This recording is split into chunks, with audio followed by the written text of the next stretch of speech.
great mouse plot.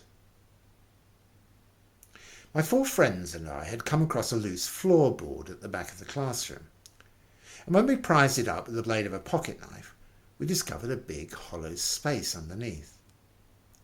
This, we decided, would be our secret hiding place for sweets and other small treasures like conkers and monkey nuts and birds' eggs. Every afternoon, when the last lesson was over, the 5 of us would wait until the classroom had emptied. Then we would lift up the floorboard and examine our secret hoard, perhaps adding to it or taking something away. One day, when we lifted it up, we found a dead mouse lying amongst our treasures. It was an exciting discovery. Thwaites took it out by the tail and waved it in front of our faces. "What shall we do with it?" he shouted. "It stinks," someone shouted. "Throw it out the window, quick." "Hold on a tick," I said. "Don't throw it away."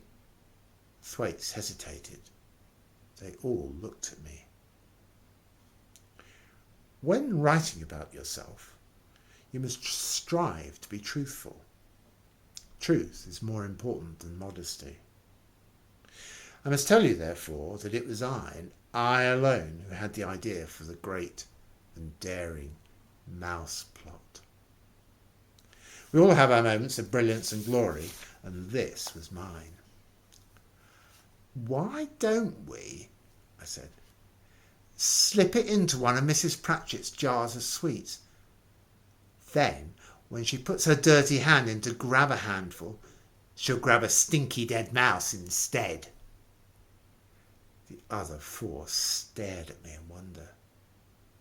And then, as the sheer genius of the plot began to sink in, they all started grinning. They slapped me on the back and they cheered me and danced around the classroom. "We'll do it today," they cried. "We'll do it on the way home.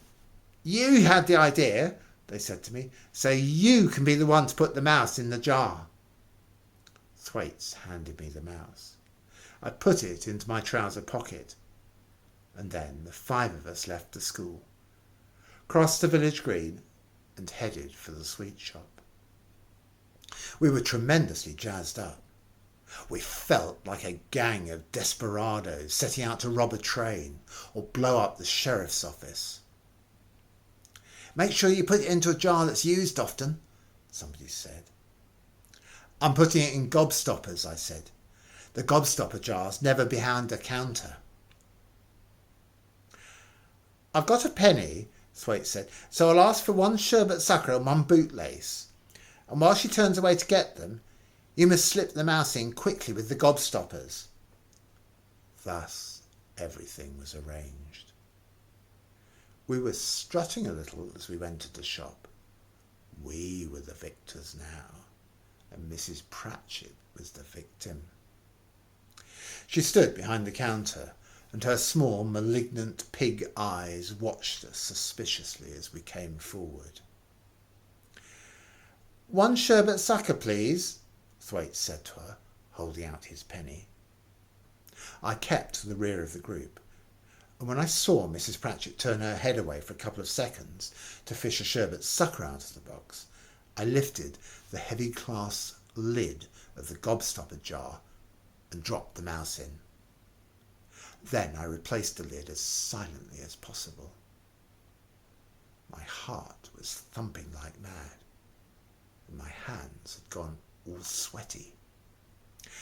"And 1 bootlace, please," I heard Thwaites saying.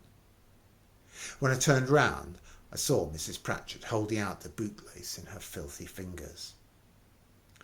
"I don't want all the lot of you trooping in here if only one of you's buying," she screamed at us.